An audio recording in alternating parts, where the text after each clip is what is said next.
Picture अभी present की गई है और बताया गया है इन डिटेल कि सेहत सहूलत कार्ड के क्या बेनिफिट्स हैं, तो क्या वाकई इतने सारे बेनिफिट्स हॉस्पिटल इंडस्ट्री को भी मिल रहे हैं और पेशेंट को भी इस तरह की केयर मिल रही है with dignity and with quality? अच्छा, अस्सलाम वालेकुम डॉक्टर अर्शद, क्या हाल है? खैरियत से? जी नाइस टू हर्ड। मॉडल बहुत अच्छा है और apparently it seems a very beautiful picture के जो कि उस मॉडल में नज़र आती है। And when it comes to masses, तो डेफिनेटली मासेस को बहुत फ़ायदा होता है। जब हम किसी स्पेसिफिक कैटेगरी ऑफ पीपल की बात ना करें, हम मासेस टोटल पॉपुलेशन की बात करें, तो अफोर्डेबिलिटी के हिसाब से जितनी सर्विसेज मिल रही हैं, हम कहते हैं कि थैंक्स गॉड। बट जब हम बात करते हैं कि हमने जो है डिजिटाइज कर दिया है, तो I am also part of member of the HR and PR committee and finance committee of MTI KPK। तो वहाँ मैं कुछ हॉस्पिटल्स, जिन हॉस्पिटल्स में से 16 में से कुछ 7-8 को तो मैं जानता हूँ और गया भी हूँ, तो HMIS वहाँ पे मौजूद ही नहीं है। तो वो एक डिस्कनेक्ट हमेशा रहेगा बिटवीन दीज हॉस्पिटल्स। तो अब अगर जो हैं, जो गवर्नमेंट हॉस्पिटल्स हैं, उनको मैं एक्सक्लूड कर देता हूँ, तो प्राइवेट हॉस्पिटल की बात करता हूँ, और मैं इस्लामाबाद की भी शिफा हॉस्पिटल की बात कर लेता हूँ, कायद आजम हॉस्पिटल की बात करता हूँ, PF हॉस्पिटल की बात करता हूँ। तो can they afford the prices offer by the सेहत सहूलत प्रोग्राम? क्या ये उसको अवील कर रहे हैं? क्या जो है इनकी जो कॉस्ट है, अगर मैं standard cost system budgetary cost से जब हम अपनी सर्विसेज की कॉस्ट निकालते हैं, सर्विसेज पर बजट की एक्सपेंस से जब हम अपनी सर्विस की कॉस्ट निकालते हैं, तो क्या हम सेहत सहूलत प्रोग्राम से जो का जो सर्विसेज के रेट्स हैं, क्या हम उसको compete कर पाते हैं? मेरे ख्याल में मैंने कई हॉस्पिटल्स में काम किया है और सेहत सहूलत प्रोग्राम के रेट्स को भी देखा है, और अपने जो कॉस्ट है, जो मिनिमम कॉस्ट है, नॉट मैं ब्रेक इवन कॉस्ट की बात करता हूँ, जब मैं ब्रेक इवन कॉस्ट की भी बात करता हूँ, तो हम उसको compete नहीं कर पा रहे होते हैं। इवन हमारी कॉस्ट को भी जो है रिकवर नहीं कर पा रहा होता है।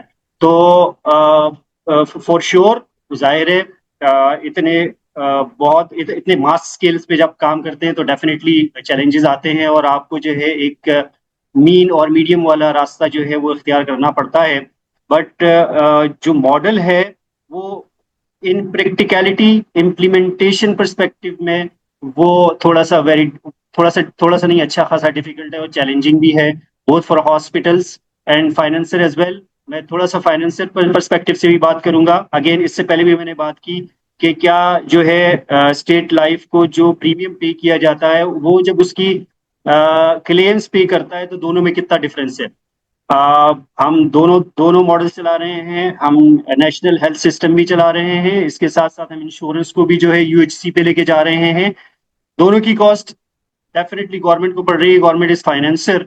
लेकिन जो है मुझे लगता ये है कि in both of the cases में गवर्नमेंट को का जो एक्सपेंस है वो बढ़ रहा है, और एक वक्त आएगा कि गवर्नमेंट इसको शायद जो है वो अफोर्ड नहीं कर पाएगी।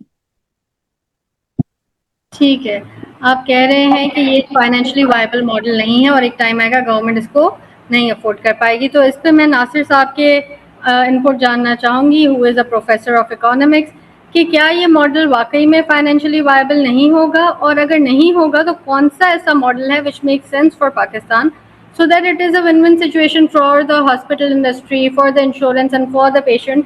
क्या एम्प्लॉयर बेस्ड इंश्योरेंस होनी चाहिए, गवर्नमेंट फंडेड कवरेज होनी चाहिए, मिक्स सिस्टम होना चाहिए, और करंट मॉडल अगर नहीं है वायबल तो क्यों नहीं है?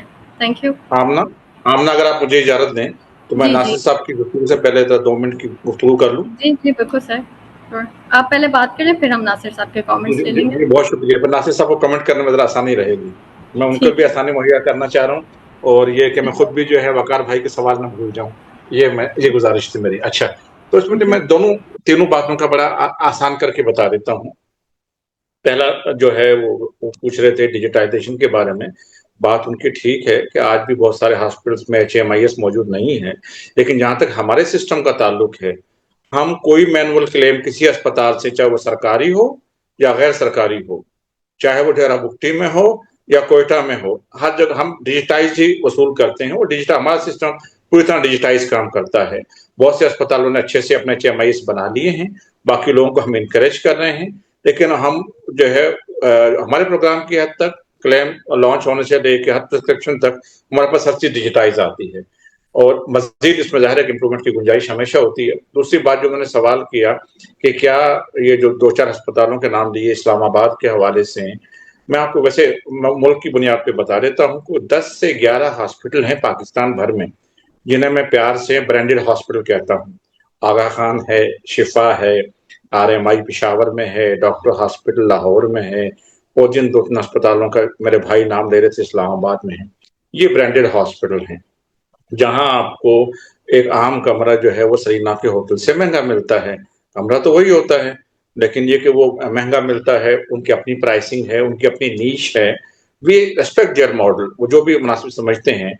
जिस तरह के आप यूँ समझ लीजिए कि पाकिस्तान भर में अगर 2000 होटल हैं, तो उसमें 5 स्टार होटल शायद 3 या 4 या 5 हैं, और बिल्कुल जायज़ होंगे क्योंकि उनके कस्टमर उनके पास मौजूद हैं, हमें कोई एतराज़ नहीं है।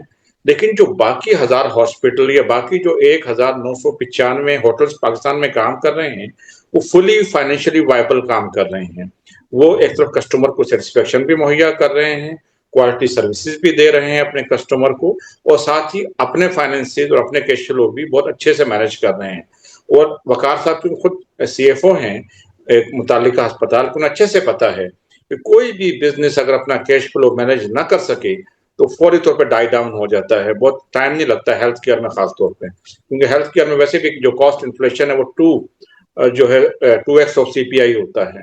और तीसरा और आखिरी मैं तबसरा करना चाहूंगा, जो मेरे भाई कह रहे थे कि अगर हुकूमत दोनों निज़ाम चलाती रहेगी, पुराने वाला रिवायती निज़ाम भी जिसे हम सप्लाई साइड के इकोनॉमिक्स कहते हैं या हेल्थ केयर इकोनॉमिक्स कहते हैं, और जो डिमांड साइड का या जिसे परफॉर्मेंस बेस्ड हेल्थ फाइनेंसिंग या हेल्थ इंश्योरेंस फाइनेंसिंग मैकेनिज्म कहा जाता है, तो बिल्कुल वो ठीक कह रहे हैं वकार साहब।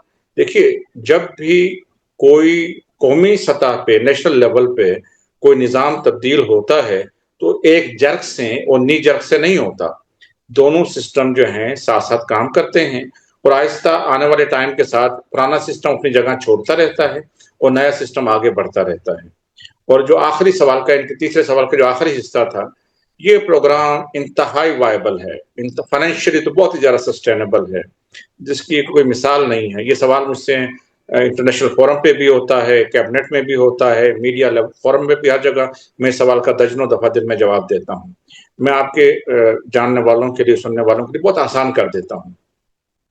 गुज़श्ता माली साल जो कि 3 दिन पहले मुकम्मल हुआ है, 2025-26 में जो पाकिस्तान का पब्लिक सेक्टर का कौमी सेहत बजट था वो 1154 अरब रुपए का था, जिसमें कि हम उस बजट की बात कर रहे हैं जो 4 सूबे, 2 रीजन और एक विफाक का वजीर खजाना पोडियम पे खड़ा होकर जून के पहले 15वाड़े में जिसका ऐलान करता है। इसमें अभी फौज का सेहत का बजट शामिल नहीं है, सिविल सर्वेंट्स का, ऑटो कॉर्पोरेशन का कोई शामिल नहीं है, वो भी 150-200 अरब अलग से, हम उसकी बात नहीं करते। मैं सिर्फ जो मेन स्ट्रीम 1154 अरब की बात कर रहा हूँ। इस वक्त जो मैंने गुजारिश की कि 25 करोड़ पाकिस्तानियों में से 20 करोड़ पाकिस्तानी कवर्ड हैं, अगर मैं 5 करोड़ सिंध के बहन भाइयों को भी डाल लूं, जो कि मेरा अपना भी सूबा है, उनको भी डाल दूं और सारे 25 करोड़ को कवर कर लूं, तो पूरा हेल्थ इंश्योरेंस का जो बजट का टिकट साइज है वो हार्डली 211 बिलियन है, 211 अरब। आप तस्वुर कीजिए कि 211 अरब है 1154 अरब के पब्लिक सेक्टर हेल्थ बजट के मुकाबले में। गोया इस बजट का टोटल 18% है, 18%। Still we have 82% budget left over with the रिवायती सिस्टम का जो बजट है हमारा, जिसको कि हम PHC में, वर्टिकल प्रोग्राम में, प्रिवेंशन में, वेलनेस में और खुदा जाने किस किस में चाहें तो भी खर्च कर लें, तो गवर्नमेंट को कोई इजाफी बार नहीं आता। अगर हम सिर्फ इनपेशन बजट को भी हम कंपेयर करें तो वो भी तकरीबन 850 अरब का है। तो वायबिलिटी में तो कोई इशू ही नहीं है, सस्टेनेबिलिटी में तो कोई इशू ही नहीं है। सिर्फ फर्क इतना है कि जब आप कोई चीज ला रहे होते हैं, इंट्रोड्यूस कर रहे होते हैं, एक नया सिस्टम अपनी जगह बना रहा होता है, उस वक्त दोनों चीजें पैरेलल चल रही होती हैं और आपने कॉन्शियसली आहिस्ता आहिस्ता दूसरे सिस्टम को पीछे करना होता है और पहले सिस्टम को आगे करना होता है। तो इंशाल्लाह हम अगले 1 साल के अंदर, इसी माली साल के अंदर, पार्लियामेंट, पाकिस्तान की पार्लियामेंट से मैंडेटरी हेल्थ इंश्योरेंस लॉ लेकर आ रहे हैं, जो इस प्रोग्राम को प्रोजेक्ट मोड के बजाय इंस्टीट्यूशनलाइज कर देगा। और उसमें हम जो निजाम हमने जो तजवीज़ किया है और प्राइम मिनिस्टर से उसकी अप्रूवल भी हमने ले ली है। उसमें होगा ये कि जो नीचे वाले चौथाई खानदान होंगे, जिसे आप पावर्टी लाइन कह लीजिए या जो कुछ और कह लीजिए, वो जो है या तो कुछ भी नहीं पे करेंगे और फुली सब्सिडाइज्ड होंगे हुकूमत पाकिस्तान या मुतल्लिका सूबाई हुकूमत के जरिए, या सिर्फ 100 रुपए माहाना का एक सिंबॉलिक प्रीमियम देंगे ताकि उन्हें ओनरशिप मिले और वो सर्विस की बेहतर अकाउंटेबिलिटी कर सकें। और जो ऊपर वाले जो 3/4 75% फैमिलीज होंगी मेरी और आपके जैसी, वो सालाना बुनियादों पे 6,000 रुपए साल के या 500 रुपए माहाना के लीजिए वो कंट्रीब्यूट करेंगे और उनकी फैमिली को मुकम्मल तौर पे जो इन पेशेंट हेल्थ इंश्योरेंस सर्विस आज हम जो ऑफर कर रहे हैं वो दस्तियाब होगी। ओपीडी डालेंगे तो शायद हम कुछ थोड़ा सा और ऐड कर लेंगे इसको। ओपीडी का पायलट हम करने जा रहे हैं इंशाल्लाह अगले 1 साल के अंदर अंदर।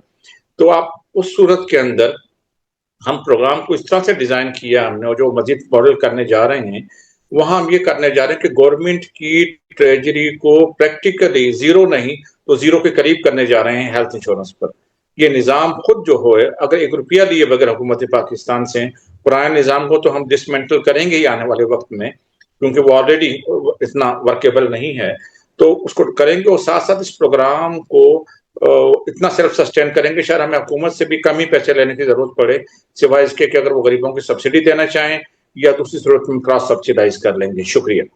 ठीक है, thank you so much sir. आपने बताया कि हम ये हाइब्रिड सिस्टम पे जाएंगे, पुराने सिस्टम को कम्प्लीटली जो है सो वो they are going to discontinue it, then they are going to move towards a new system, जिसमें एक उन्होंने बताया कि 100 रुपीज़ है कि इंश्योरेंस है, फिर 66,000 ईयरली की भी है। तो अगर ये सब चेंजेस आती हैं और जो आपने इनके कमेंट सुने, मैं नासिर साहब से पूछना चाहूँगी कि उसके बाद आप क्या समझते हैं कि is it going to be financially viable model and is it going to work for the Pakistani population? देखिए, सबसे पहले उन्होंने बड़े अच्छे तरीके से एक्सप्लेन किया कि हेल्थ इंश्योरेंस प्रोग्राम है क्या और इस वक्त पाकिस्तान में इसकी कवरेज क्या है। आई थिंक इसकी इफेक्टिवनेस पे तो किसी को कोई डाउट नहीं है। अगर हम किसी से स्पेशली जब ये सेहत सहूलत प्रोग्राम, जिसको इंसाफ हेल्थ कार्ड का नाम दिया गया था, जब शुरू हुआ, तो जो लोगों को एक सुकून फील होता था वो इसी से होता था कि आपके पास एक हेल्थ कार्ड अवेलेबल है, यू कैन अवेल सर्विसेज।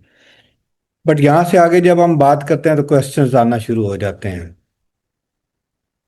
पहला क्वेश्चन हमारे लिए सबसे इम्पोर्टेंट ये है कि हमारे पास इसकी इस वक्त तक यूटिलाइजेशन क्या है। अभी तक ये नहीं बताया गया कि इसकी ऑन एवरेज यूटिलाइजेशन क्या है। तो ये कॉमन पीपल है, जैसे ये बात कर रहे हैं कि 30% पॉपुलेशन बिलो पॉवर्टी लाइन है, तो क्या वो आउट ऑफ पॉकेट एक्सपेंस बर्दाश्त कर सकता है? क्योंकि अगर आप डिस्टेंस देखें एक हॉस्पिटल का from a rural area, it's around 30 to 50 kilometre minimum, जो कि ऑन एवरेज है।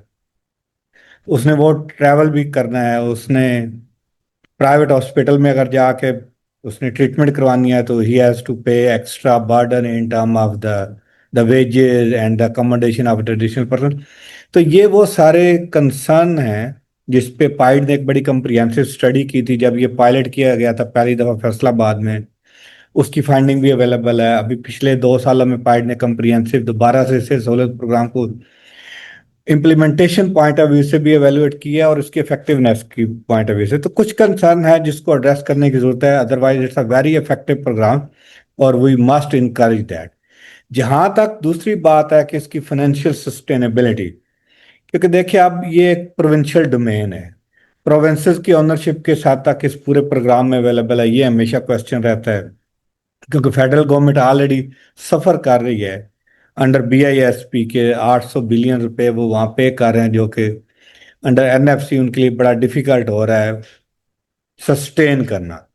तो इस हद तक फेडरल गवर्नमेंट कितना इसमें अपना कंट्रीब्यूशन पे करती है। फिर जो भी बात डॉक्टर साहब भी कर रहे हैं कि जो पैरेलल निज़ाम चल रहे हैं, असल क्वेश्चन वहाँ पे है कि क्या हम उनको डिस्कार्ड कर सकते हैं। क्योंकि एक तरफ अगर आप पंजाब गवर्नमेंट के इनिशिएटिव देखें तो they are mainly working on the public sector hospital rather than the health insurance, उनका ऑब्जेक्टिव डिफरेंट है। इसी तरह आप सिंध गवर्नमेंट का देख लें तो उनकी टोटली अप्रोच डिफरेंट है। एक KPK है जो फुली ऑन कर रहा है हेल्थ इंश्योरेंस प्रोग्राम को, फेडरल गवर्नमेंट के पास तो और बलोचिस्तान में कोई अभी तक मैकेनिज्म एग्जिस्ट नहीं कर रहा, आपको सिवाय 10 हॉस्पिटल के कोई हॉस्पिटल नहीं मिलेगा। तो ये सारे क्वेश्चन हैं, हमें ये पहले इन डेप्थ एक एनालिसिस करना होगा